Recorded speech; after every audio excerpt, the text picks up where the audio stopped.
Hello, welcome. In this video, I'm going to actually be talking about something that I don't talk about for great reason.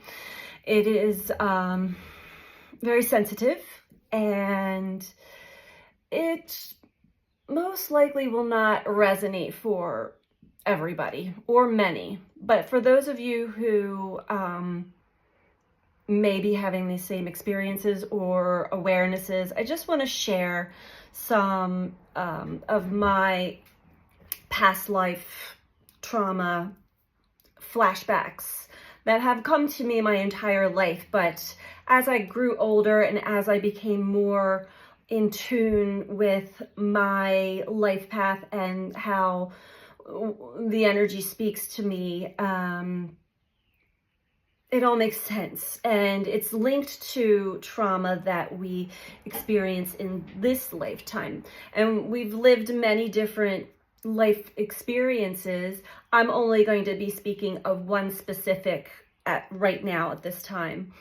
And all of our other life experiences are stored within what is known as the Akash, or the Akashic records, which actually resides within our body, and it comes up in cellular memory from time to time, sometimes in dreams. A lot of times we will get signs, symbols, and messages in our waking experience, but if you're not fully aware or understanding of what that's showing you, then you'll miss the mark, and that's okay. That's okay. I spent a good bit of my life doing the same until it got to a point where I could not deny or escape it anymore. So one of the lifetimes that I am specifically talking about, and what I actually find is still, I don't want to say triggering anymore, but it certainly triggers an emotional response in me, is the word witch. And that certainly has been brought to my waking life experience now, more so now than ever before. And so I feel the urge, I feel the nudge to talk about this. In a past life, many of us, and it doesn't matter if you are a male or a female in this lifetime, but in a past lifetime, living as a female and having a deep connection to nature, to animals, to plants, to the light within, maybe even more of a cosmic understanding with the stars and the moon and the sun. But keeping that to ourselves and living a peaceful life, there was a darkness that fell on this planet. And a lot of it had to do with reptilian energies, but that's a whole nother video there. I think I did talk about that in one other video. But darker energies that came and would kidnap and take any female or male that was affiliated with the female if they didn't turn in the female that was labeled a witch. And we were tortured.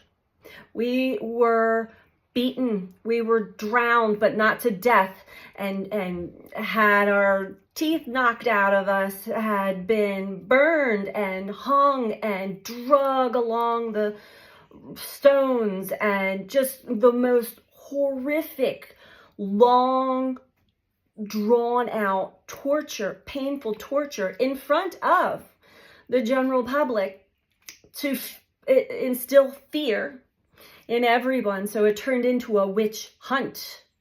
And this went on for years and years and decades. Many, many women lost their lives in that lifetime, and I certainly was one.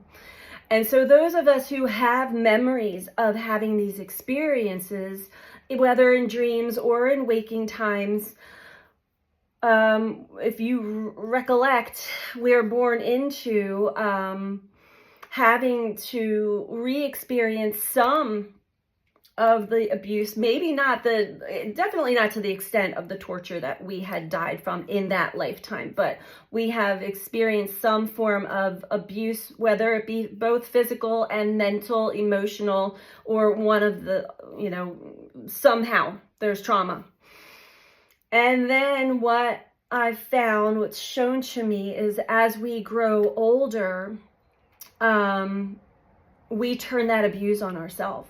We begin to abuse ourselves because in our earlier years, we would be the ones who are not easily conformed. We would be the ones who may fall in line because we had been, hit or punished in some way, shape, or form. But deep inside, we're like, this doesn't make sense. And I don't want to conform, but I have no choice but to conform to whatever the rules and blah, blah, blah, blah.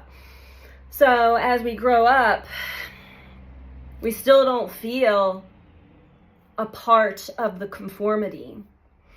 And what happens is the more we try to mold in or morph in or somehow survive without conforming, or even with a lot of times we had to conform until we could no longer, because that's actually self-abuse and torture, and we would then abuse ourselves and torture ourselves in one way or another, emotionally, mentally, physically, all of the above, because of the discomfort, and the discomfort of just not feeling like we fit in or belong.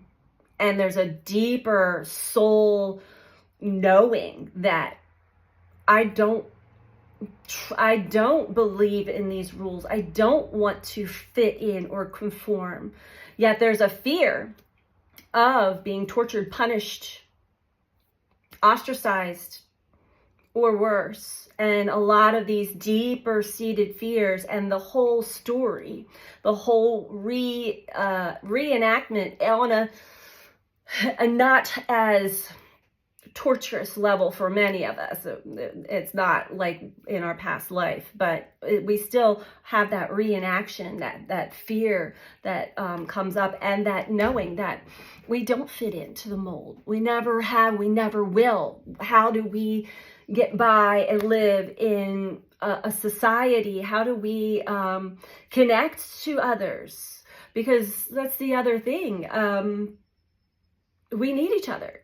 We need to have connection. All of us humans do. So this is the short story of my witch story. And I guess the word triggers me because I see it so differently. I have a lot that's been shown to me. And my heart goes out to all of you. And I truly am. I look up to you who call yourselves witches and you do your thing. But do you know, are you sure you know what you're doing fully? Are you reenacting in some play? I don't know because I've never really gone there. But it is definitely a topic I would love to hear more about from others. And maybe some of you do resonate with having the same experiences or the same recollections, whether they come up in dreams or in your waking time. We were definitely tortured and killed in a past life for just being who we are. And that is not these evil women that look all, warts and black hat, and we're stirring some brew and making spells, and that is man-made. That is made up, man-made stuff. The spells, it's because we have the connection with the divine. It's because we are connected to all that is, and we have manifestation skills. And when the reptilian energies came in and saw that, they're like, oh, no, we cannot have this on this planet. That is dangerous to our takeover. That is dangerous to how we want to play this power and control fear tactic setup that is still currently operating on the planet. We're breaking free from it, but it's been a long ride. So anyway, I wanted to share. I was really nervous to share this. I don't know why. There's still leftover energy there. But that's my experience. Those are the Akashic impressions that come up for me. Always have. And and just something I've never really talked about because I really try to stay in this lifetime, but having to understand parts of other experiences that I've had in past lives that I incarnated with that cellular memory, because we carry our Akash with us from lifetime to lifetime. It makes more sense. Things make a lot more sense. So I would love to hear in the comments. I will tell you right now, I will not tolerate any ignorant comments in this video, or any for that reason. So don't even bother. You will be deleted. But I would love to hear your true feelings, your true experiences. And I don't know everything, so I would certainly love to dialogue more about it. And if you want to talk more about it, maybe we can start to develop a community page or something that's a little bit more private for all of us to do that. I would love that too. So I'm sending you all so much love. Take care. Bye.